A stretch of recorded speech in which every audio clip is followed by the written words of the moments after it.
talking all things theatre and events. I mean, I think everyone listening or anyone involved in the arts will understand that that's our purpose. It is the arts. Just a bit of a summer hobby. Decided to see if we could start a venue.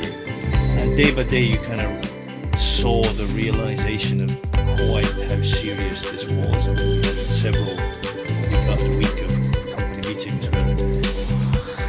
The Stage Is Yours podcast.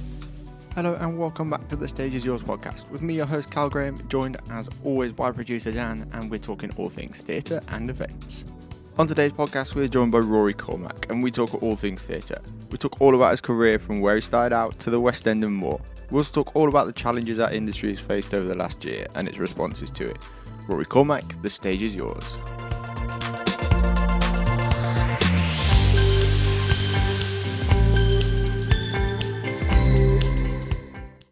So today we're joined by Ruari Cormack. How are you, my friend?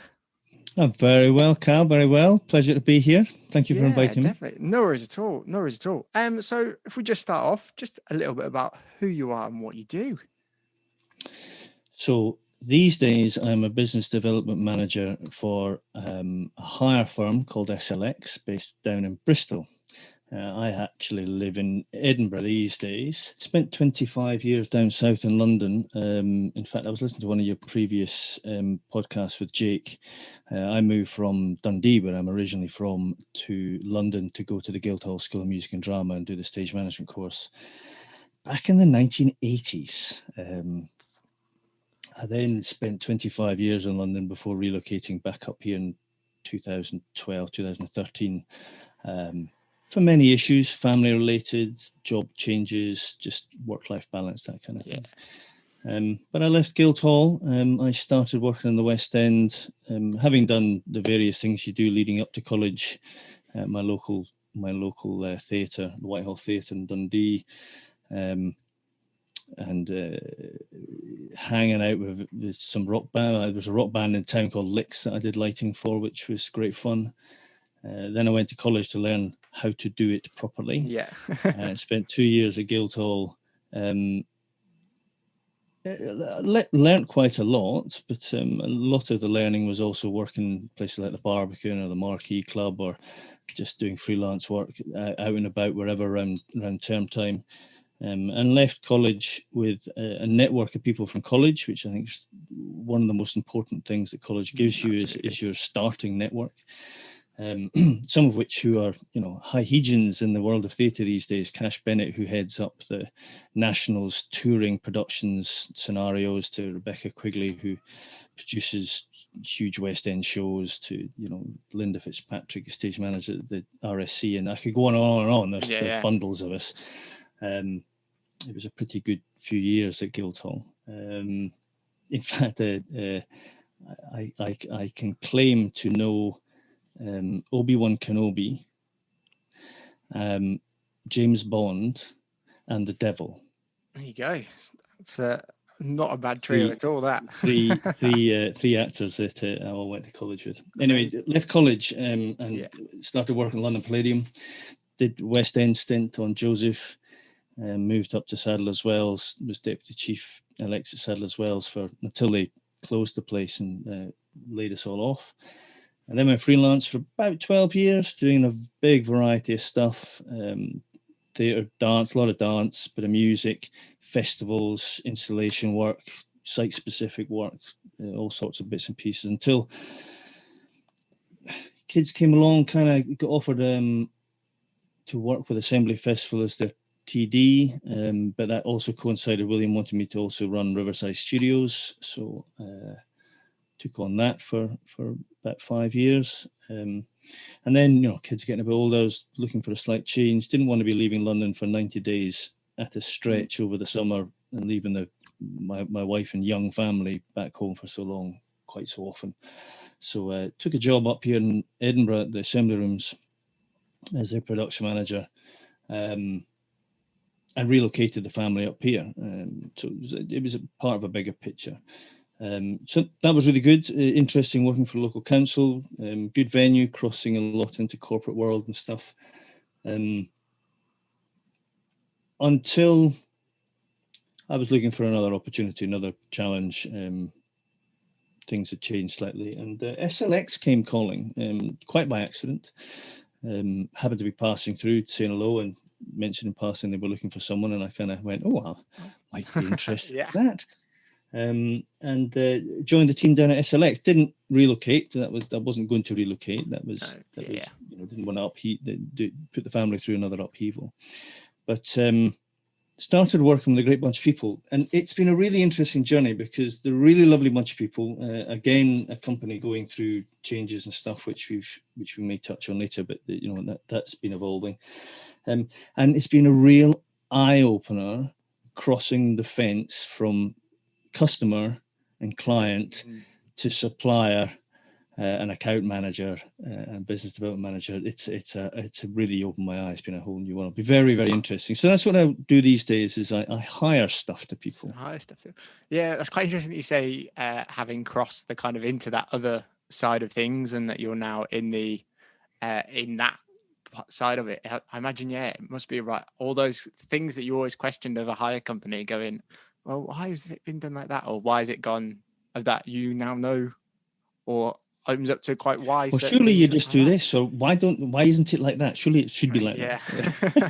and can't you give me a better deal? Now I realise just how good a deal everyone is currently on. Yeah, absolutely. I think it is one of those. Doesn't make much sense. You go, well, surely you've got loads of those, or you've got hundreds of those sat on the shelves, or it's fine, it's just that, and you go, oh yeah, but that's obviously a much bigger thing in that sense. But it's always quite interesting. I've kind of done little bit on both sides, and kind of always end up back in the theatre side of things. But it's always quite interesting seeing both those things. But you touched on it there, that we've had a interesting 12 months, I think is how I'll describe it, for us all in the industry. And it's kind of been somewhat of a weird old whirlwind that I don't think anyone ever thought we'd go through. No, I mean, this is the type of effect it's having on society that hasn't been seen probably since the World War. It's been a real impact on day-to-day life and interactions, and it's been interesting to see how areas of society react and action, and the impact on our industry has been wholesome, devastating in areas, and extremely challenging. Yeah, absolutely. I think it's just the sheer wide range of stories that you hear of how it's impacted just every bit and piece. And obviously we're all trying to adapt somewhat to kind of make the most of it. But ultimately it's still kind of I don't think any of us would ever be told that theatres are closed. And that's that. It was certainly and we remember it. I remember being sat in a hotel in Bradford, having just finished putting our show in, when the email came through, and we kind of went, oh, okay, we'd heard rumors of it the week before, and then it kind of all came through. So there was all this talk when we were leaving Wimbledon of, oh, well, are we, no, it'll all be all right. And then, led to the strangest loadout I think I've ever done in my life. But it was weird. It was a really weird feeling. I mean, what are we now? I'd been with the company 2 years. I've now with the company 3 years. We'd just, as a company, SLX just separated from Stage Electrics entirely to be our own standalone, standing on our own 2 feet company. We were all very, very excited about that. That had happened at the end of 2019.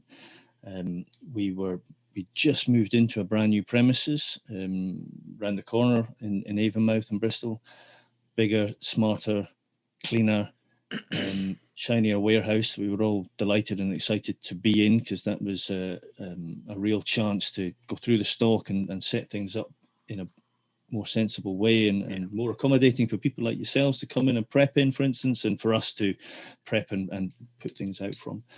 And the beginning of the year was just, I mean, started with a show in prep on the 4th of January. I mean, had we heard much about it? Maybe little bits in December as on the news.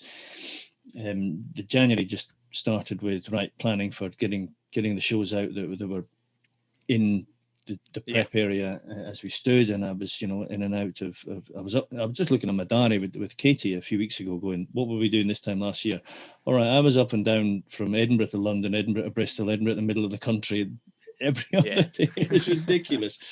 And then we were planning to, when are we going to, we'll have an opening party for the warehouse. We'll get it sorted and we'll get people over and we'll do a few days and, do an official kind of launch of SLX, new SLX. And then when the word started coming through about the conference world had just fallen off a cliff. And I remember Alistair pulling us together going, no, this is serious. This is what we're seeing. This is what's already been cancelled. And it's not looking good. So we need to start preparing for what's looking like it's coming our way. It's, and day by day, you kind of saw the realization of quite how serious this was. I mean, we had several, week after week of company meetings where, with the information that was to hand coming out, and a sort of a plan or a way forward or a discussion being had about how we can deal with this, and then the greater area of work that wasn't just conference and live event stuff started hitting. And then clearly, we got to March, the announcement was made that as of tomorrow, you're not going anywhere. And I mean, I had a bumpy year lined up. You look ahead and you're like going, I mean, we're not particularly target led, but clearly we've got targets that we want to aim for. And I'm like, no problem. This year we're going to smash it out of the park. This is great. We're looking really good. We're trying to restructure things as a company and do things better and really support people and do good shows and have good kits and all this kind of stuff. And I remember the week in the middle of March, pretty much opening up our system and going, well, that's cancelled and that's cancelled and that's cancelled and that's cancelled and that's cancelling. And oh my God, it was the weirdest, most surreal feeling I've ever really experienced. And this is over and above, what it's like. You're a technical manager, technical director of a fringe festival setup that's not small, and you deal with issues, you deal with challenges, you deal with stuff going on. That's part of what we do, right? It's not a problem. This was different. It was a slow motion Lemmings moment, and you were just dealing with it as you do in our normal, in our kind of production manager lives, whatever. You deal with it. You keep going and but suddenly you're kind of going, hang on a minute, all that kit's in that theatre, and but at that point the producers are saying, well, it's only, can we just keep it for a month and then we'll start again, and everyone was kind of seeing it fairly short term initially. It was just weird. It was just really, really, really strange.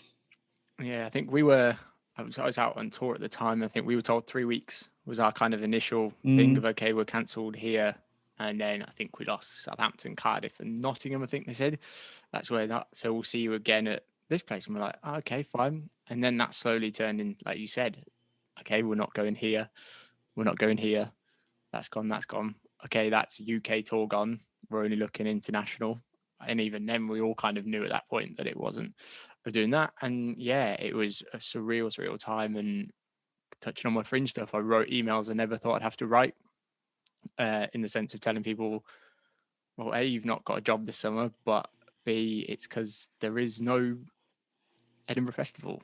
And you were like, it's so weird. And it just kind of, it was so bizarre. But we all left tour going, it's fine. We're seeing, like, none of us really said goodbye to each other. We were kind of do that. And then we got back in touch and slowly have caught up with each other over time. But it was kind of like, we'd have all said like goodbye properly if we'd have known it was that. There's the joke of the Last Supper that we had in a curry house in Bradford.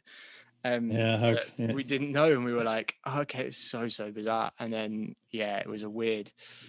It's and just kind of has been. And we're all just kind of in this weird limbo of when can we start again, I suppose. That's been really strange. I mean, initially you're really busy. In fact, we got really, really, really busy. But all the busyness was trying to sort out what was happening with all the kit and what were the tours, and trying to strike new deals and come to arrangements with producers. And it's funny how the terms and conditions just go straight out the window. And you know, we're a fairly honest industry, I would have thought. We're not entirely honest, but we try and work on a premise of integrity and common sense and trust, you know, and that's the basis of your terms and conditions and your legal agreements and stuff like that. But we also understand and respond to situation, and you know, people were asking now for stuff that if you were following the letter of T's and C's, it's just a no, right? But you don't want to be negative. You want to be supportive, and you want to try and help where you can, but also help. It really, I think what it brought back for a lot of us was not only we all want to help each other and our customers and our clients, which that's the words I now use these days as a BDM to you know, people like yourself and producers and you also have to weigh up. And you should always weigh it up, but we had to weigh up. There was actually a real cost to us as well that needed to be dealt with. But that led to some very open and honest conversations, potentially with people you wouldn't necessarily, you know, you don't always necessarily talk to the purse string holders. Yeah. But at this point, we were having to speak directly to purse string holders, and just having honest and frank conversations and working out a plan that worked, that was reasonable.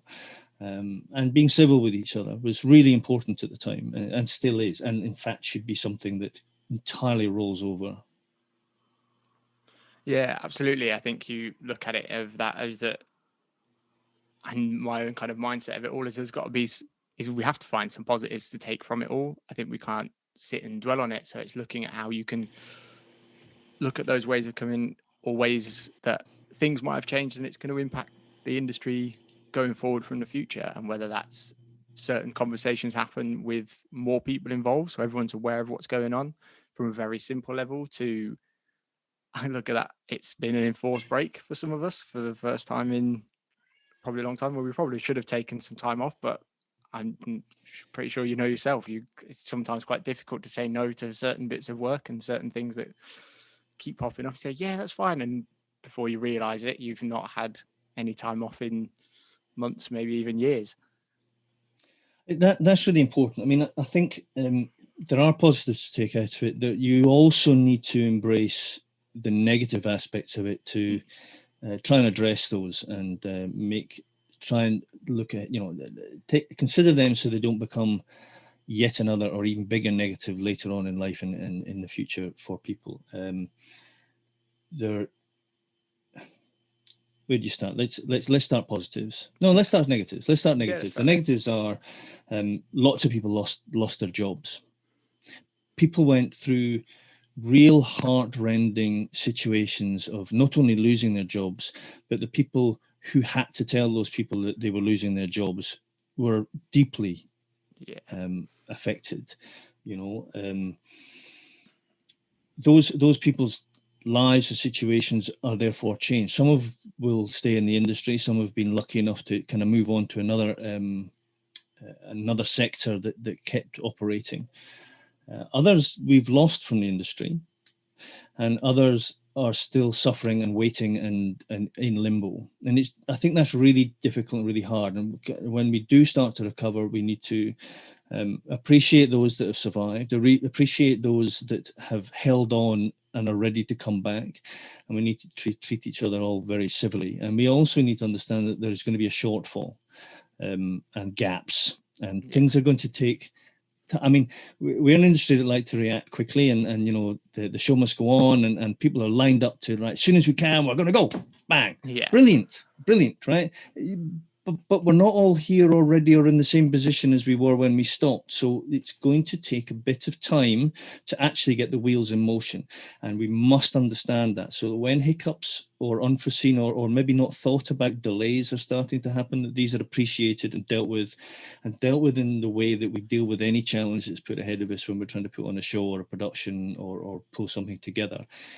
Is that these challenges need to be faced and met and solved, but there needs to be empathy and understanding of why those situations are there. In terms of the pros and the positives, it really has shown many people that a work-life balance is really important. That well-being and I'm a bit old school. I'm a bit like, let's not be too soft about, let's get on with it, let's have a show, let's get on with it, yeah, we're all in it together. But at the same time, not everyone's when I was in my 20s, it was just me. I just had to worry about me, no problem. I'll do anything for anyone at any time, for many times, like, I'll just go.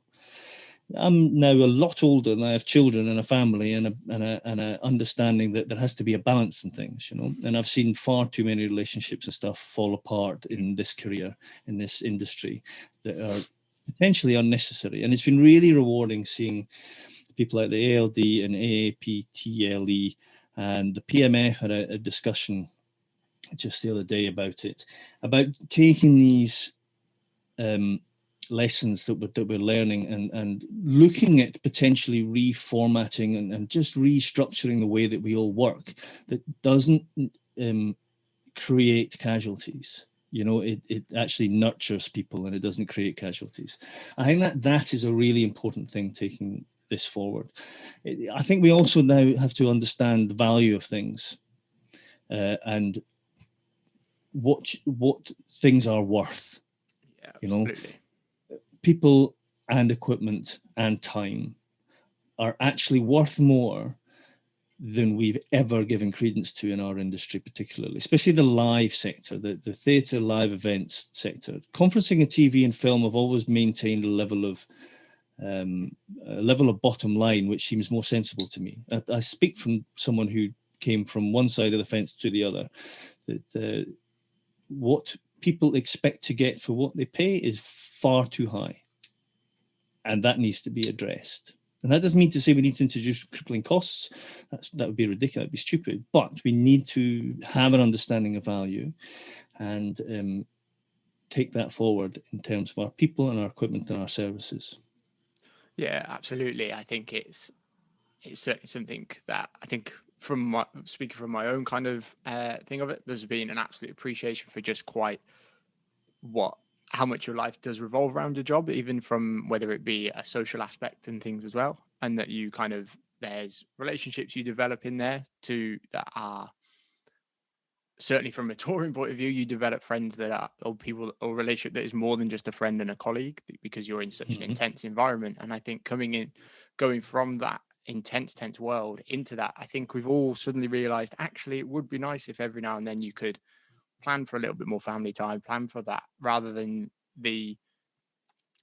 yes, we work in a rather pressured environment, but it's all year round, potentially, depending on what role and things you're in. So like I said, valuing how someone or valuing that work-life balance is crucial to everything, really, and the longevity of someone being able to be in the industry, whether depending on if it is affecting their home life, then try and make it so you don't have to make that choice between the job that you love and your family life, which goes without saying that you love that.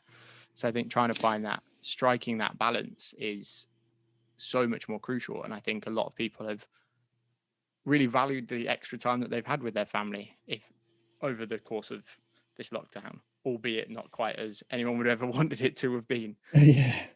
And it's not just family. Family is important. Relationships are important. Of course they are. And they allow you to develop, whether that's a personal relationship with a wife or spouse or partner or whatever, or even just with really good friends and a social network. But, when you compare our industry and our work, I was listening to Jake earlier. You know, why would you want to get up and do something you don't enjoy? Lots of us, most of us probably, are lucky to work in an industry that you actually like working in. You like doing what you do. You like getting up in the morning and getting up and doing your thing. And you know, he was saying you wouldn't want to just get up and have to force yourself out of bed to go to work. So our industry gives us a lot of reward like that. However, our industry is huge and there's lots of facets to it that isn't always on the front line, exciting, shiny lights, glamorous actors and actresses and performance and audience clapping reward at the end of the night and the camaraderie of late night drinks in the pub and stuff. It's, it can be a lot of 9 to 5 doing what I'm doing these days now, and overseeing contracts and writing up hire agreements and organizing kit and going through all the stresses and strains of going, 10 shows now that want those lights and we've only got enough lights for 8. What the hell are we going to do? Those stresses and strains, but again, still with a really good fun team, right? But it seems to be all consuming in our industry, in our environment.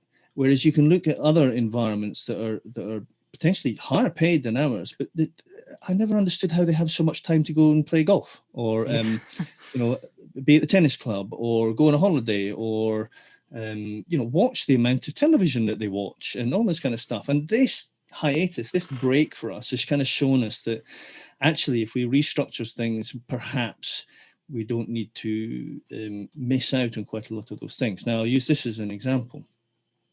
What we're doing now, creating a podcast and a discussion, we've both got a microphone in front of us. We're both using technology that we're fairly comfortable with because it comes with our area.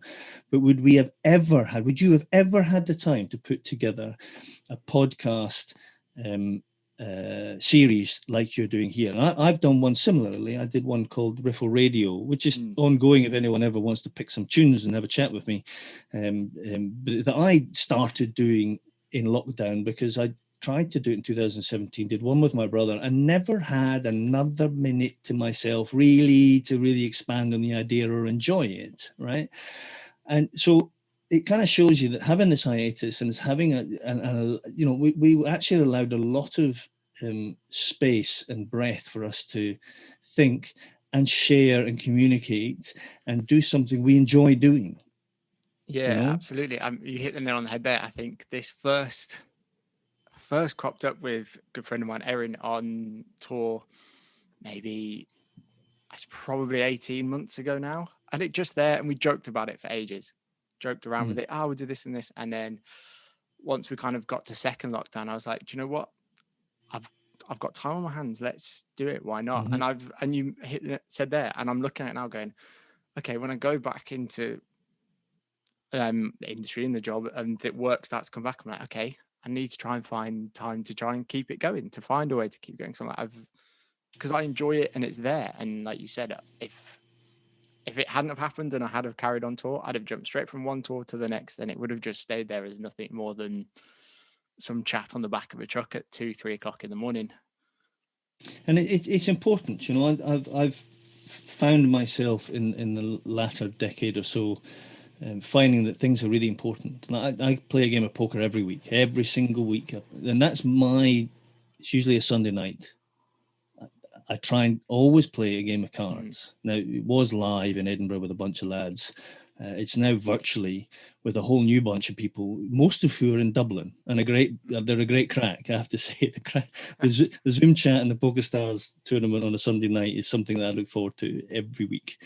I did miserably last night, but I can't wait now till next Sunday. And I think it's really important, but it's important to have a situation and I bet say a management, but responsible management who understand that that's what we need as human beings to keep being engaged and not to get swallowed up and start seeing what we do as a burden, but maintaining doing what we do as an enjoyment and an aspiration, but still actually allow ourselves to have our own lives and expand other ideas and enjoy other hobbies. Yeah, absolutely. I think we've all had that thing where we felt a little bit burnt out at times, where you go through a spell where it's just all consuming, and and at the time it all seems great, and then unfortunately it's probably part, it's all part yeah, of it, but and then you reach the end of it or that, and you go, okay, now I'm that, and you either need some time to recover or whatever, and it's just absolutely. You have to watch the balance. I was speaking to my brother actually the other day, who's in an industry, and we were reminiscing about the West End Theatre Softball League, which was awesome. I was at the end of that with Joseph, and I'm looking back at there's a Facebook group looking back at Graham Fawcett's old pictures that he's just put up, and seeing years and years and years of great West End talent all rocking up in Hyde Park or out at Gunnersbury or Regent's Park and playing a game of softball. But that's all been killed. There's no more, and the reason it's no more is because I believe, or maybe this is a bit of an opinionated thing I'm going to say, I could probably get shot down for it, but in my opinion, I saw it starting to happen where we was struggling to raise teams during the week, because it was usually a Thursday afternoon, or it was one of the afternoons when there wasn't something going on. But because of the risk of injury, the actors weren't allowed to play anymore.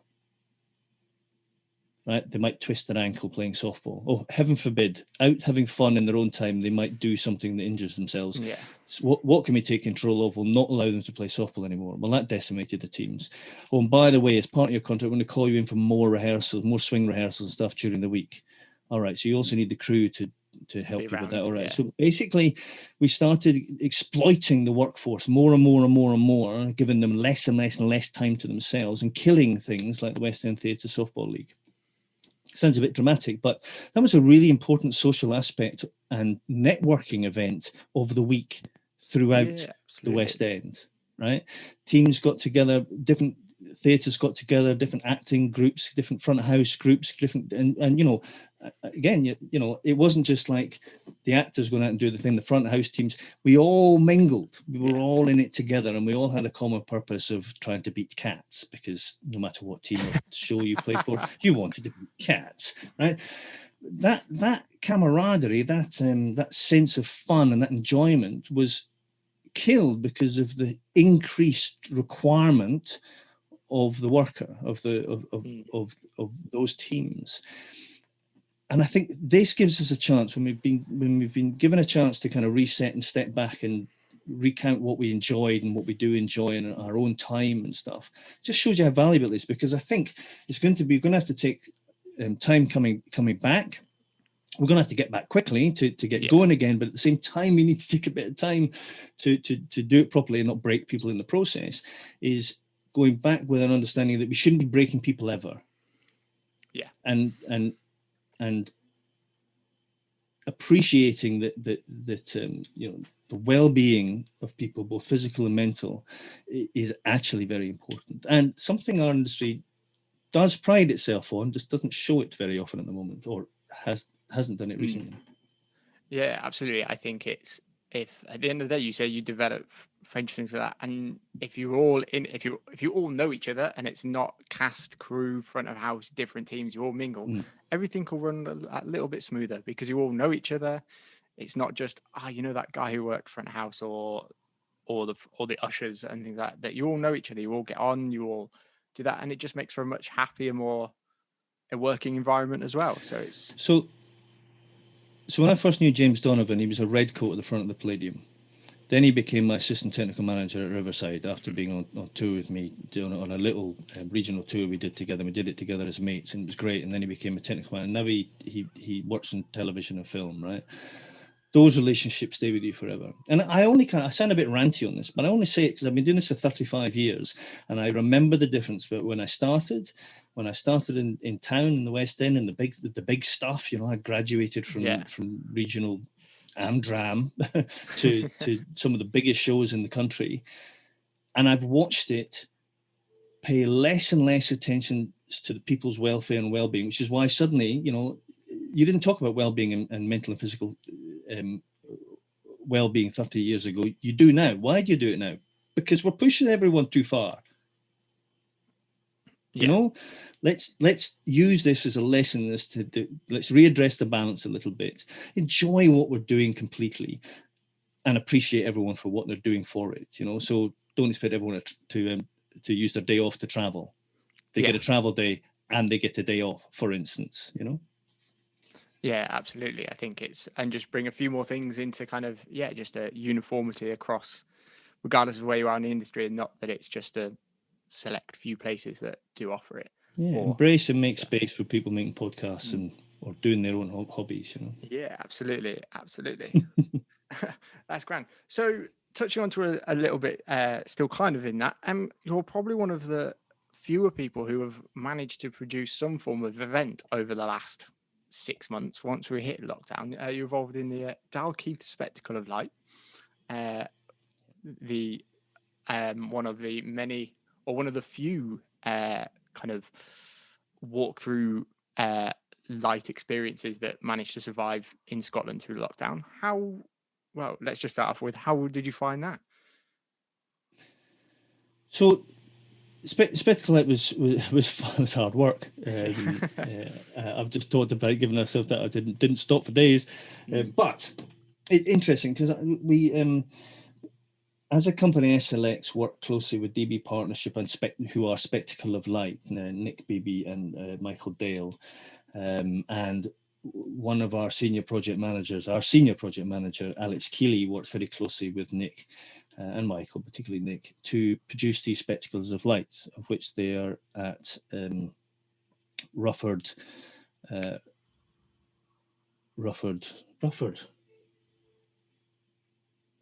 My head's saying Cathedral. It's not Cathedral. There's Rufford Park in Nottinghamshire, Rufford Abbey, I think it is there, and Shoodley Castle, and they're doing one in Hawley as well in February one.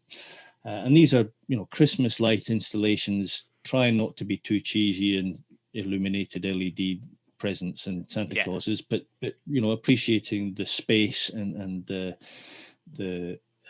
structures that are there and giving people an experience as they walk through.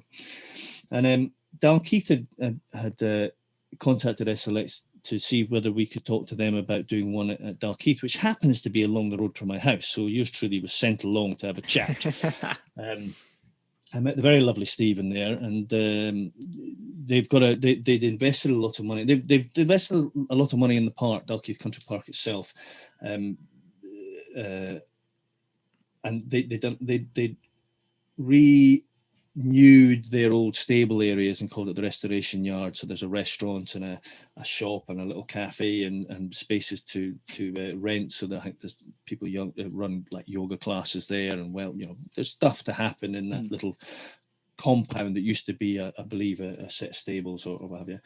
And then on the hill on the other side of the southeast, in a copse of trees, which had been a play park for years, they'd really developed that and created Fort Douglas, big wooden structures built there, like a sky maze, which is just lots of ramps and swings and rope ladders and things to climb about and run about in for the kids. And it's a fantastic place. I mean, it's the place you go, you rock up with a coffee and you spend 2 hours, and you're mainly just sitting there while the kids run riot around this place. There's tunnels and chutes and all sorts of stuff. And it's all big enough and well constructed enough that the adults can also run around in it. So if you've got particular totties and you're running about with them, you can really have a lot of fun. And then when they're a wee bit older, you can just let them go. There's zip wires and all sorts of stuff. Great fun. So anyway, I'd been to see Stephen, and it's set in a kind of a natural amphitheatre of land with an orangery, and the river curves round, and there's a bridge and this and that. And I'm like, wow, this would make it such a I'm going to avoid using the word spectacular. Yeah. Such an amazing kind of space to put on a performance. They went, now we really want to focus on Fort Douglas. I'm like, all right, let's go see Fort Douglas. Again, great. You're like, fine, totally understand it. Explain the partnership with Spectacle. Put together some rough figures for them, got together with Alex to throw something together based on his experience doing the spectacles. And, conversation kept going, brought up Nick and Michael to have a chat. Deal was done.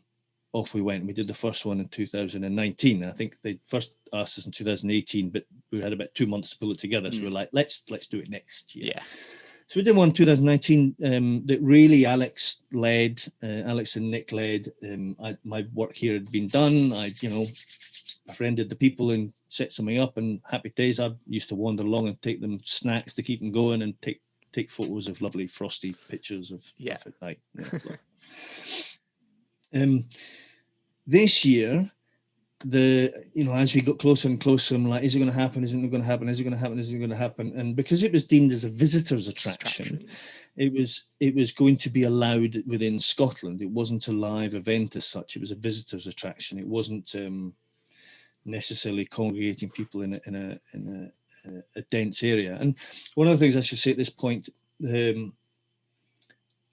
I've not been to the other Spectacle of Lights, but of other sauna luminaire type of things that I've been involved in or done or visited, quite often there's a path. So you start on the path and you wander along the path and wander along the path and you keep going the same line, and you see all this loveliness, and out you go the other end. And usually there's one or two stewards trying to keep you moving,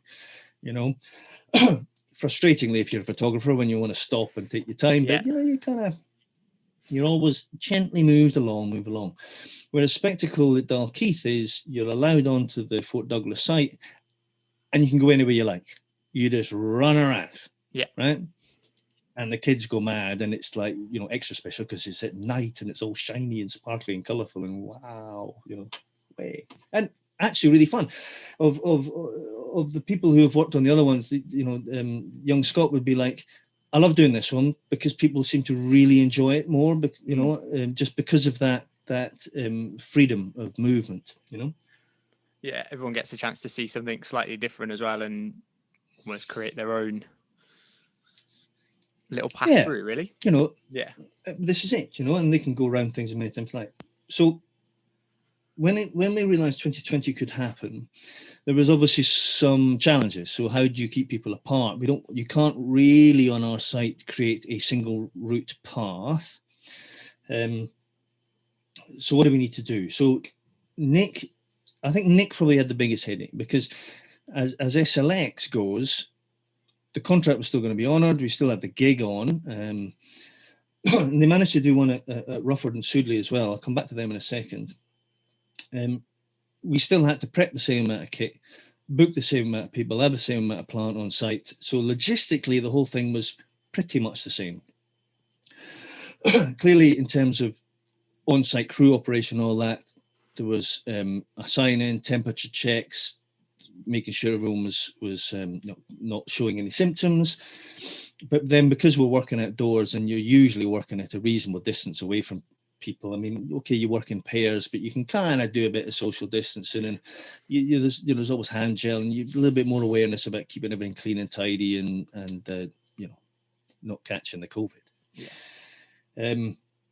We were able to look at the areas of the park, and whereas previous years there'd been very little one-way systeming, there had actually been a little bit. So you were able to incorporate the bit that was before, and then we'd extended the whole experience into a nearby wooded area. So we did create a single lane path for that, because one of the bits of feedback back was it's great for the kids, but there's not anything extra for the adults to do. So this was a bit of an extension for a more of a bigger experience and a nice place for the adults to go and enjoy, rather than the kids kind of trudged along. Really loved the last bit, which was a good way around, right? But so in terms of us logistically, and very little. In fact, things got probably a little bit better because you're taking care of people a little bit more.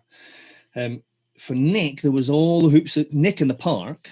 There was all the hoops to jump through of the ever-changing guidance from government, capacities, and whereas in I think it was just distances down south. Here you couldn't travel out with the health board, authority, the health authorities' boundaries, rather than the boundaries of particular cities or regions or what have you. So I mean, effectively that meant it was only people in Midlothian could come to the event in Midlothian, and even though Edinburgh was like, you could walk outside the park and you were in Edinburgh, you couldn't. Apparently people from Edinburgh couldn't come. It was a bit. And even then, if you really looked in the guidelines, was that really the case? Or was there a little bit of 5 mile buffer? I mean, but the councils hedged their bets, and so there was, more than the previous year. I saw Nick kind of sitting there, head in his hands, just taking a deep breath, addressing what the latest challenge had been. So I think for them, there's a loss of income, there's more management of people on and off site. There was a pre-booking process and all that, which was kind of always there, but it's had to be really adhered to. That was challenging. And of course, whilst Scotland was fairly good at not doing any knee-jerk screeching U-turns, down south, of course, they opened up, I think it was Sudeley, and closed, had an opening night, fantastic, closed for 8 days, and I basically had to take it out again. Yeah. Because, those who apparently should be obeyed don't have a flipping clue what they're doing. And so therefore chaos reigned for anyone involved in anything other than a test and trace contract. Yeah. So logistically, there was certain things to think about. There was more kit bought.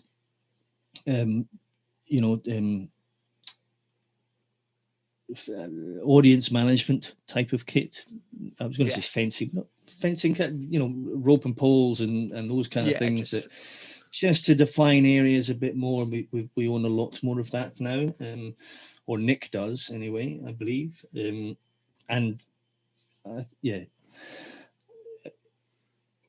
A con out of that was definitely the loss of income, but there's a lot of this has been done in good faith, same as all the relationships I seem to be involved with, done in good faith that once we come back, we'll keep going and we'll do it with you, and we'll see this as a little hiatus,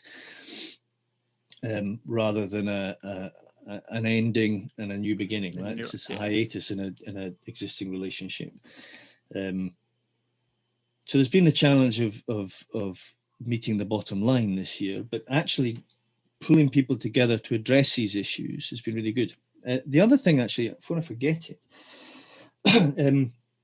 is of course, you notice on site that you've got stewards and people looking after the public when they're on site. When you're wearing a mask, it's very hard to see if anyone's smiling or not. So being met at the entrance with a smiley person explaining what's ahead of you and which way to go, and just keeping everyone, hey, nice to see you, is kind of hard with a mask, because you're talking behind a mask and you can't see whether they're smiling or not. Yeah, absolutely. That's a challenge, right? It'll be nice to see the end of that. Customer interaction. Yeah, was still good, and the customers understood the situation we were all in, but bit of a shame not to be able to see smiley faces. Yeah, I think it is something from that point of view, and it's just a unique challenge that's not something that probably would have even been foreseen. And it's only once it kind of starts to happen, you go, actually, or you realize quite how much you play off someone's facial expressions and what's going on, and how that, from that moment that someone could be in that kind of flow of people, that's when they start I don't want to say their enjoyment, but that it kind of starts from there, really. So yeah, it is do that. But I think it's great that you guys managed to kind of get that event on despite the sort of ever-changing kind of situation, really, that it was almost every time you turn up to, or you get up that day, okay, has anything changed? Have we got to implement anything extra? Can we take something out, like all this different kind of ever-changing environment? Yeah, really? I mean, I made a couple of notes earlier. The thing I forgot to say was, whilst for SLX, it wasn't hugely changed. What does change is we'd lost a lot of warehouse staff in the initial shedding of the very necessary shedding of personnel within the company to keep us going. I mean, that's what I referred to earlier. I mean, yeah, absolutely. My bosses had a very difficult time during all that, and lots of people were lost along the way.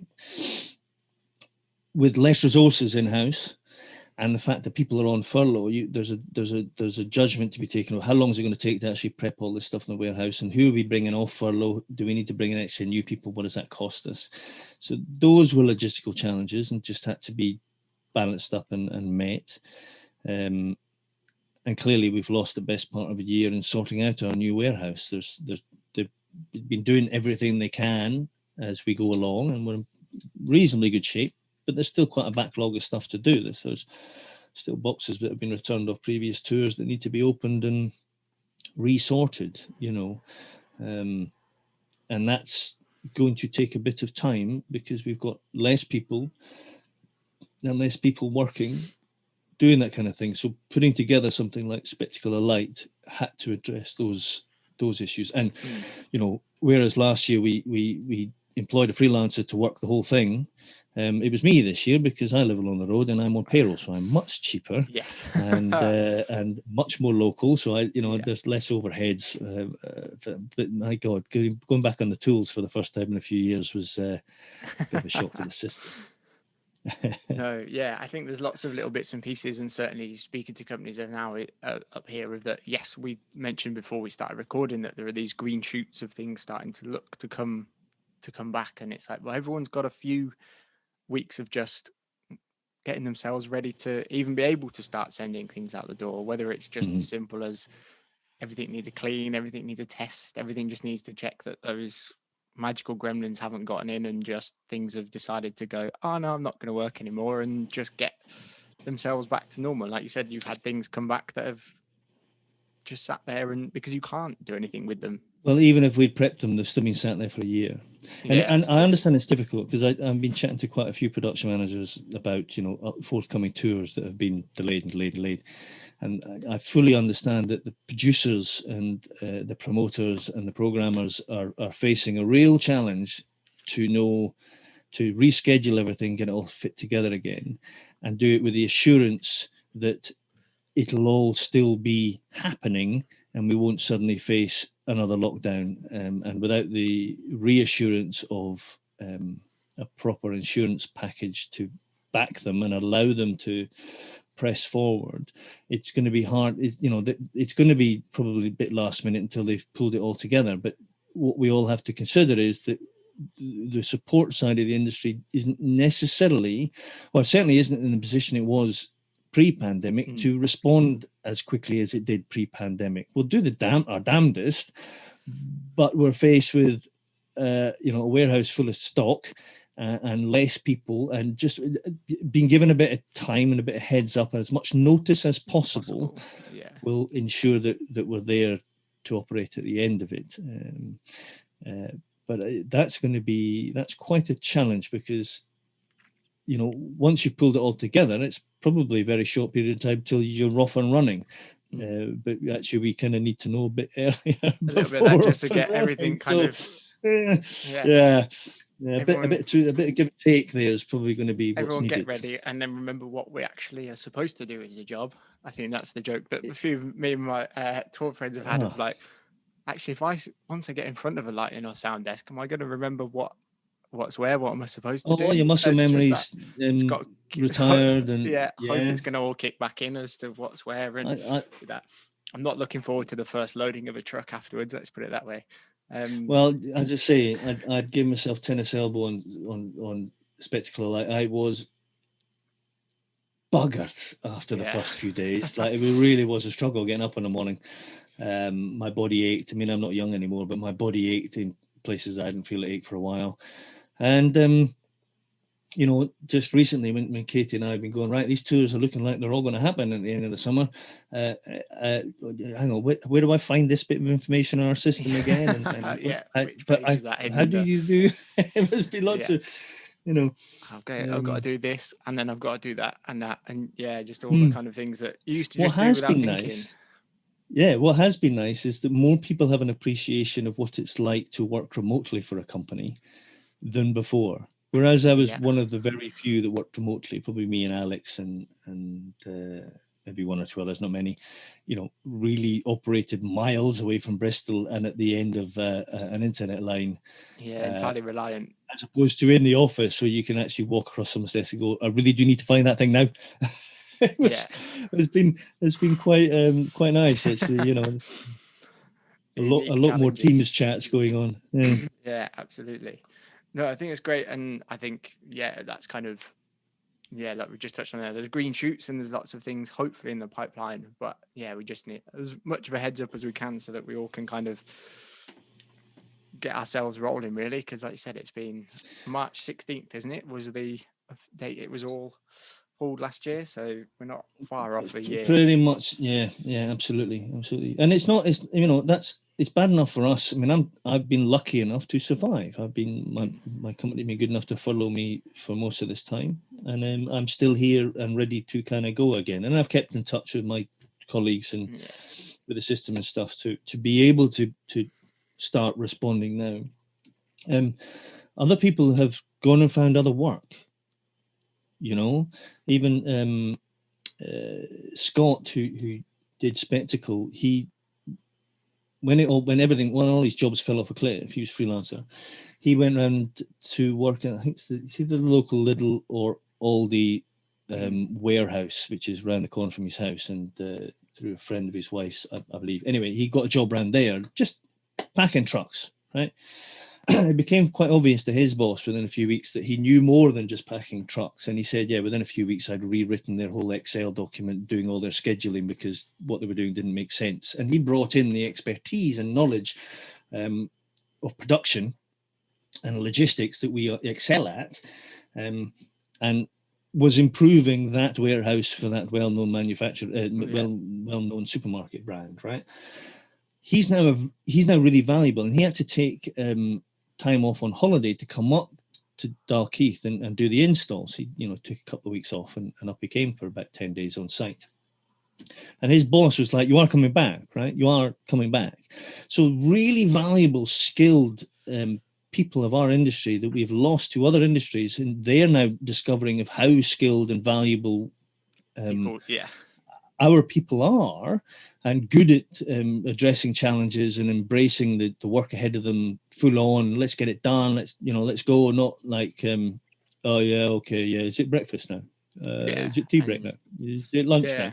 That kind of can-do attitude has bolstered other workforces to the loss of our own. And in fact, some of those people have kind of gone, why would I go back into the industry that makes me work from 9 o'clock in the morning till 11 o'clock at night, 6 days a week, weekends, when I can earn the same money working 8 till 4 here 5 days a week and be really valued because I have skills that people crave outside this industry, which seems to take a lot of that for granted.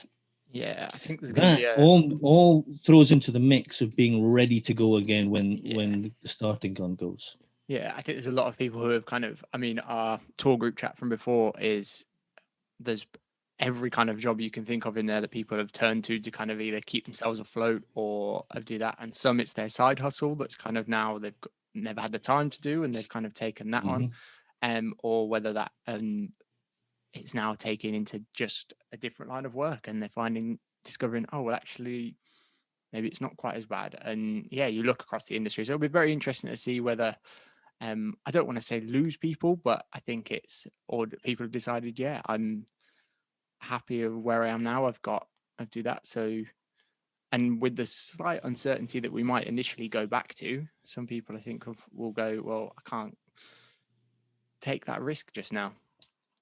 No, absolutely. I mean, our industry looks like it's shaky, but it will recover. I mean, it's very resilient, and we've always kept going. And I think our loss will be other areas and other people's and their own. These people who will go on and actually discover that they enjoy something else better. They'll be all their gain, and all power to all of that. Absolutely, that's the way it is, and good luck to everyone with whatever path that they choose. No judgment, No, not at all. And we will survive. And there is other generations coming through, and but it will take a bit of time, and it will take the understanding that is what is going to be needed to happen.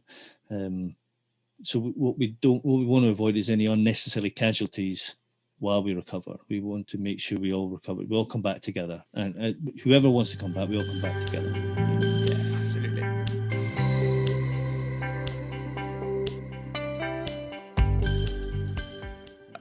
So let's kind of jump into the last part of my podcast, which is our wrap-up questions that everyone on the podcast gets asked. So our first one is, and some people have already done this, it's syntax. If you had a dream show to work on, be involved with, what would that be for you? You know, it's probably quite wide ranging, but I first did this. A friend of mine asked me down to my local. Well, he was talking about the fact he did follow spots at the local theatre, and how lovely the front of house girls were. And he then, phoned me up one tea time and said, "Remember how you said you want to learn how to do a follow spot? Do you want to come down now, or a lime, as we called them back then? Do you want to come and learn the lime?" I went, "Yeah, I'd love to." He said, "Right, come on down." So I got down to the theatre about 6:30 or so and met Malcolm and Scott, and they took me up to the lime box, sat me in front of a lime, showed me what to do. And I said, "Oh, this is cool." I said, "Great, okay, well, if you're all right with that, audience are in 5 minutes, we'll talk you through the show." That was in 1986. I've not stopped since then. And, looking at the stage and looking at lights, and being around about the time I was in my late teens of going across to Edinburgh and seeing AC/DC and Iron Maiden and Metallica and Motley Crue and Marillion and all these bands at the Playhouse, I wanted to go on tour with AC/DC. I wanted to do the lights for Iron Maiden. If I was to be able to be out front pressing buttons, having Patrick Woodruff's or a job of lighting the biggest rock bands in the world, and with vast canvases to paint light on and imagery on, that would be amazing. I think I'm well past that point now, but that would be amazing. And you could take that further and look at people like Patrick Woodruff and go, the Olympics opening and closing ceremonies. Oh my God, the kind of scale of those kind of productions is immense. I've been lucky enough to touch on it marginally, looking out at big chill crowds of 37,000 or Group F events in Brighton of 66,000, and know I'm a part of that thing.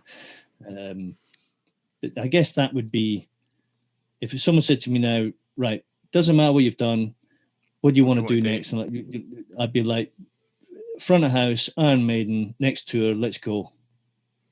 Yeah, no, I think it'd be great. Yeah, why not? Just go for it. Absolutely. To be front of house, I want to see the gig as well, right? Yeah, exactly. I want to watch see what I'm creating, not just from the side and see a little bit. No, I think that's great. Our next one, and this one stems from back of a truck at 4:00 in the morning. When we were comparing what snacks we had in our pockets. What is your go-to post-show snack? So I think the first thing I write down is it's cold beer, right? It's like yes. Nothing better than finishing the get down and cold beer, right? Yeah. But that's not actually the answer to the question, because it's your post-show get out snack. What's going to keep you going? And it's probably something like a Snickers bar or some kind of chocolate hit. Yeah. Rather than a claggy bag of crisps or something. I love a bag of crisps, but probably not mid get out. Probably just quick down of a munch, and especially if there's a cup of coffee in the wing or something like that you can just throw a bit of hot liquid down, wash the chocolate down. It's probably the boost you need. But when the doors are shut, someone better have some cold beer nearby. Yeah. absolutely. And if I'm the PM, trust me, it'll be there. Love it. Amazing. And our final question on for the podcast. What's the one thing that you know now that you wish you'd known starting out, say on the start of your career, that would have probably made your life quite a bit easier, or that you just wish you'd known?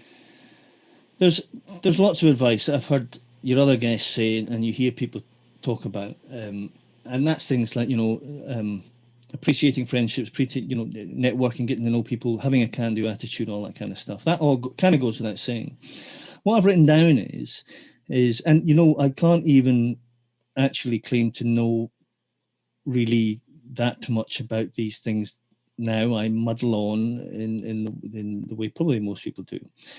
But what I would have appreciated back at the very beginning is finance, money management, insurances, all those kind of things. I mean, it's got since I started, where I used to climb trusses and stuff like that, and there was nothing much. There wasn't anything holding me on, right, apart from my own bravado and a good grip, right. Just don't fall off, Cormac. Right, okay, fine, I won't fall off. It looks a long way to fall, right? Yeah. So, you know, but so there wasn't things like personal insurance and indemnity insurance and all this kind of stuff wasn't really part of my growing up. But nevertheless, it is really important. It became important to me, especially when I became freelance. And I didn't know much about it.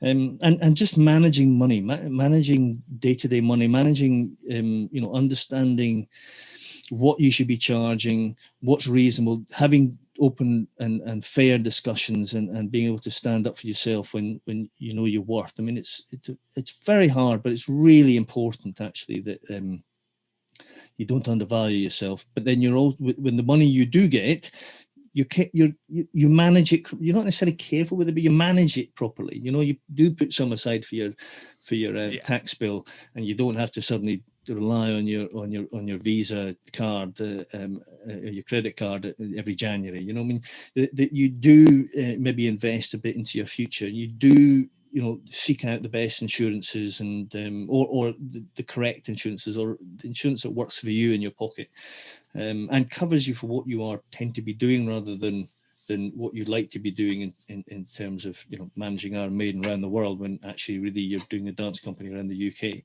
You know, that kind of guidance and knowledge and help and support in managing your finances is probably what I didn't get and I would have appreciated. I think that's a great bit of advice, really. And yeah, absolutely. I think it's something that is very easy to overlook and kind of forget that there's certain bits and pieces to that. But also, yeah, value your own work and know that what it's worth at the end of the day. It's back to what I said earlier. It's understanding value and worth, not only of your people, but also of your equipment and your services. You know, and there's a bit of an imbalance. You know, sometimes, and you'll be the same. You know, I found myself in a high position. You know, the boss, and when I looked at it all, you know, the people I was employing were getting far more than I was. Yeah. You know, when you break it down. So there needs to be a sensible balance, and you can't just look at producers and expect them to be the money pots. But at the same time, I would urge those producers to understand that perhaps the division of potential income isn't as equally distributed as it could or should be, and to appreciate that what people are asking for, there are things behind that are important, you know, that need to be covered fundamentally, or you take on the embracement to uncover them. So there's that's important, absolutely. I think. No, I think it's a great bit of advice to kind of end the podcast on, really. Mate, this has been an absolute pleasure catching up and chatting all things theatre with you. It's been an absolute joy. No, my pleasure entirely, Carl. Thank you again for inviting me, and always a pleasure to have a blather with you, my friend. Thank you for listening to the Stage Is Yours podcast. Want to know more? Then head over to all of our socials. You can find us at Stage Is Yours Pod, where you can catch a cheeky glimpse at some of our upcoming guests, and subscribe to our YouTube channel to make sure that you never miss an episode. This has been the Stage Is Yours podcast, talking all things theatre and events. Until next time.